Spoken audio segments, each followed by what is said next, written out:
ರಾಜ್ಯ ರಾಜಧಾನಿ ಬೆಂಗಳೂರಿಗೆ ಇವತ್ತು ಪ್ರಧಾನಿ ನರೇಂದ್ರ ಮೋದಿ ಅವರು ಎಂಟ್ರಿ ಕೊಡ್ತಾ ಇದ್ದಾರೆ. ಬೆಳಗ್ಗೆಯಿಂದ ಮಧ್ಯಾಹ್ನದವರೆಗೂ ನಗರದಲ್ಲಿ ರೌಂಡ್ಸ್ ಅನ್ನು ಹಾಕಲಿಕ್ಕಿದ್ದಾರೆ. ಎಲ್ಲೋ ಮೆಟ್ರೋ, ವಂದೇ ಭಾರತ್ ರೈಲು ಮೂರನೇ ಹಂತದ ಮೆಟ್ರೋ ಕಾಮಗಾರಿಗೆ ಶಂಕುಸ್ಥಾಪನೆಯನ್ನ ನೆರವೇರಿಸಲಿಕ್ಕಿದ್ದಾರೆ. 3 ಕಾರ್ಯಕ್ರಮಗಳ ನಿಮಿತ್ತ ಬೆಂಗಳೂರಿಗೆ ಪ್ರಧಾನಿ ನರೇಂದ್ರ ಮೋದಿ ಅವರ ಎಂಟ್ರಿ ಆಗ್ತಾ ಇದೆ. ಮೋದಿ ಅವರನ್ನ ವೆಲ್ಕಮ್ ಮಾಡಿಕೊಳ್ಳುವುದಕ್ಕೆ ಬೆಂಗಳೂರು ಕೂಡ ಸಜ್ಜಾಗಿದೆ. ಪ್ರಧಾನಿ ನರೇಂದ್ರ ಮೋದಿ ಅವರ ಆಗಮನದ ಹಿನ್ನೆಲೆಯಲ್ಲಿ ಇವತ್ತು ಬೆಂಗಳೂರು ಸಜ್ಜಾಗಿದೆ. 3 ಕಾರ್ಯಕ್ರಮಗಳ ನಿಮಿತ್ತ ಪ್ರಧಾನಿ ನರೇಂದ್ರ ಮೋದಿ ಅವರು ಎಂಟ್ರಿ ಕೊಡ್ತಾ ಇದ್ದಾರೆ. ಸೊ ಹಾಗಾಗಿ ಎಲ್ಲ ಕಡೆಯಲ್ಲೂ ಕೂಡ ಇದೀಗ ಬಿಗಿ ಭದ್ರತೆಯನ್ನು ಕೂಡ ತೆಗೆದುಕೊಳ್ಳಲಾಗ್ತಾ ಇದೆ. ಒಂದು ಕಡೆ ಬೆಂಗಳೂರು ಮಂದಿಗೆ ನಿಜಕ್ಕೂ ಇದು ಗುಡ್ ನ್ಯೂಸ್. ಇಂದಿನಿಂದ ಹಳಿ ಏರ್ಲಿಕ್ಕಿದೆ.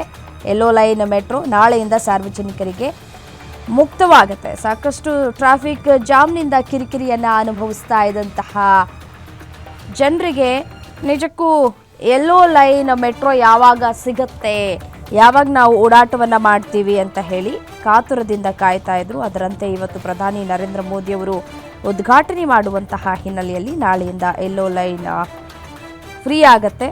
ಸೊ ಹಾಗಾಗಿ ಈ 3ನೇ ಹಂತದ ಮೆಟ್ರೋ ಕಾಮಗಾರಿಗೆ ಶಂಕುಸ್ಥಾಪನೆಯನ್ನು ನೆರವೇರಿಸೋದಕ್ಕೆ ಅಂತ ಹೇಳಿ ಪ್ರಧಾನಿ ನರೇಂದ್ರ ಮೋದಿ ಅವರ ಆಗಮನ ಆಗತ್ತೆ ಇವತ್ತು. ಸೊ ಹಾಗಾಗಿ ಬೇಕಾದಂಥ ಎಲ್ಲ ರೀತಿಯಾದಂತಹ ಸಿದ್ಧತೆಗಳನ್ನು ಈಗಾಗಲೇ ಮಾಡಿಕೊಳ್ಳಲಾಗಿದೆ.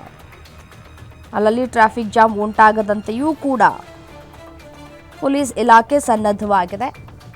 ಮೋದಿ ಟೂರ್ ಪ್ಲಾನ್ ಯಾವ ರೀತಿಯಾಗಿದೆ ಅಂತ ಹೇಳಿ ನಾವು ನೋಡ್ತಾ ಹೋಗೋಣ.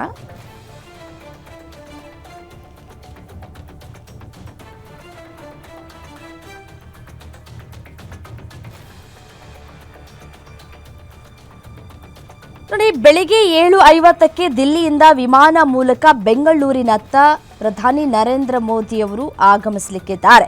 ಬೆಳಿಗ್ಗೆ 10:30ಕ್ಕೆ ಬೆಂಗಳೂರಿನ HAL ತಲುಪಲಿಕ್ಕಿದ್ದಾರೆ ಪ್ರಧಾನಿ. 10:35ಕ್ಕೆ HALನಿಂದ ಹೆಲಿಕಾಪ್ಟರ್ ಮೂಲಕ ಮೇಕ್ರಿ ಸರ್ಕಲ್ ಕಡೆ ಪ್ರಯಾಣವನ್ನ ಬೆಳೆಸಲಿದ್ದಾರೆ. ಮೇಕ್ರಿ ಸರ್ಕಲ್ ಬಳಿ ಇರುವಂತಹ ಏರ್ಫೋರ್ಸ್ ಕಮಾಂಡೋ ತರಬೇತಿ ಕೇಂದ್ರಕ್ಕೆ ಅವರ ಆಗಮನ ಆಗುತ್ತೆ. ಬೆಳಗ್ಗೆ 11 ಗಂಟೆಗೆ ರಸ್ತೆ ಮೂಲಕ ಹೊರಟು 11:10ಕ್ಕೆ KSR ರೈಲ್ವೆ ನಿಲ್ದಾಣಕ್ಕೆ ಭೇಟಿ ಕೊಡ್ತಾರೆ. ಬೆಳಗ್ಗೆ 11:15ರಿಂದ ಬೆಂಗಳೂರು ಬೆಳಗಾವಿ ವಂದೇ ಭಾರತ್ ಎಕ್ಸ್ಪ್ರೆಸ್ ರೈಲಿಗೆ ಚಾಲನೆಯನ್ನ ಕೊಡಲಿಕ್ಕಿದ್ದಾರೆ. ಅಮೃತಸರ ಶ್ರೀ ಮಾತಾ ವೈಷ್ಣೋದೇವಿ ಕಟ್ರಾ ಮತ್ತು ನಾಗಪುರ ಪುಣೆ ರೈಲು ಸಂಚಾರಕ್ಕೂ ಚಾಲನೆಯನ್ನ ಕೂಡ ನೀಡಲಿಕ್ಕಿದ್ದಾರೆ. ಅದಾದ ನಂತರ 11:30ಕ್ಕೆ KSR ಬೆಂಗಳೂರು ರೈಲ್ವೆ ನಿಲ್ದಾಣದಿಂದ ರಸ್ತೆ ಮೂಲಕ ತಮ್ಮ ಪಯಣವನ್ನ ಬೆಳೆಸಲಿದ್ದಾರೆ. 11:40ಕ್ಕೆ RV ರಸ್ತೆ ರಾಗಿಗುಡ್ಡ ಅಂದರೆ ಮೆಟ್ರೋ ಸ್ಟೇಷನ್ಗೆ ಅವರ ಆಗಮನ ಆಗತ್ತೆ. 11:45ಕ್ಕೆ ಮೆಟ್ರೋದಲ್ಲಿ ಸಂಚಾರವನ್ನ ಪ್ರಧಾನಿ ನರೇಂದ್ರ ಮೋದಿ ಅವರು ಖುದ್ದು ಮಾಡಲಿಕ್ಕಿದ್ದಾರೆ. 12:50ಕ್ಕೆ ಎಲೆಕ್ಟ್ರಾನಿಕ್ ಸಿಟಿ ಮೆಟ್ರೋ ನಿಲ್ದಾಣವನ್ನ ನಮೋ ತಲುಪಲಿದ್ದಾರೆ.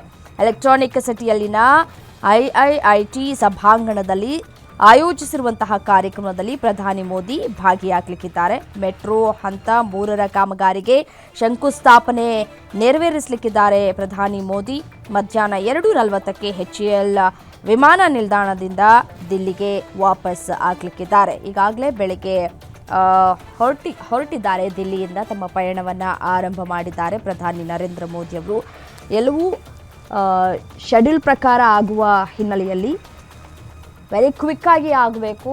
ಬಟ್ ಆದರೂ ಸ್ವಲ್ಪ ಏರುಪೇರು ಆಗುವಂತಹ ಸಾಧ್ಯತೆ ಇರುತ್ತೆ. ಯಾಕೆಂದರೆ ಪ್ರಧಾನಿ ನರೇಂದ್ರ ಮೋದಿ ಅವರನ್ನು ಕಣ್ತುಂಬಿಕೊಳ್ಳಬೇಕು ಅಂತ ಹೇಳಿ ಜನ ಕಾತುರದಿಂದ ಕಾಯ್ತಾ ಇದ್ದಾರೆ. ಸೊ ಹಾಗಾಗಿ ಅವರು ತೆರಳುವಂತಹ ಮಾರ್ಗದಲ್ಲಿ ಅಲ್ಲಲ್ಲಿ ಬ್ಯಾರಿಕೇಡ್ಗಳನ್ನು ಕೂಡ ಹಾಕಿ ಈಗಾಗಲೇ ವ್ಯವಸ್ಥೆಯನ್ನು ಕೂಡ ಮಾಡಿಕೊಳ್ಳಲಾಗಿದೆ. ಯಾವುದೇ ರೀತಿಯಾದಂತಹ ತೊಂದರೆ ಆಗಬಾರದು ಅನ್ನುವಂತಹ ನಿಟ್ಟಿನಲ್ಲಿ ಪೊಲೀಸ್ ಇಲಾಖೆ ಈಗಾಗಲೇ ಭದ್ರತೆಯನ್ನು ಕೂಡ ತೆಗೆದುಕೊಳ್ತಾ ಇದೆ. ಸಿಲಿಕಾನ್ ಸಿಟಿಯ IT ಹಬ್ ಎಲೆಕ್ಟ್ರಾನಿಕ್ ಸಿಟಿ ಸಂಪರ್ಕಿಸುವಂತಹ RV ರಸ್ತೆ ಬೊಮ್ಮಸಂದ್ರ ನಡುವಿನ ಈ 19.15 ಕಿಲೋಮೀಟರ್ ಏನಿತ್ತಲ್ಲ, ಅದು ನಮ್ಮ ಮೆಟ್ರೋ ಹಳದಿ ಮಾರ್ಗವನ್ನು ಪ್ರಧಾನಿ ನರೇಂದ್ರ ಮೋದಿ ಅವರು ಉದ್ಘಾಟನೆ ಮಾಡಲಿಕ್ಕಿದ್ದಾರೆ. 3 ರೈಲುಗಳ ಮೂಲಕ ಈ ಮಾರ್ಗದಲ್ಲಿ ಮೆಟ್ರೋ ರೈಲು ನಾಳೆಯಿಂದ ಸಂಚಾರ ಆರಂಭಿಸಲಿದೆ. ಇವತ್ತು ಚಾಲನೆ ಕೊಡ್ತಾರೆ. ನಾಳೆಯಿಂದ ಎಲ್ಲರೂ ಕೂಡ ಪಯಣವನ್ನು ಬೆಳೆಸಬಹುದು. 3 ವರ್ಷದ ವಿಳಂಬದ ಬಳಿಕ ಹಳದಿ ಮಾರ್ಗ ಆರಂಭ ಆಗ್ತಾ ಇರುವಂತಹ ವಿಚಾರ ಖುಷಿಯನ್ನ ತಂದುಕೊಟ್ಟಿದೆ ಜನಸಾಮಾನ್ಯರಿಗೆ.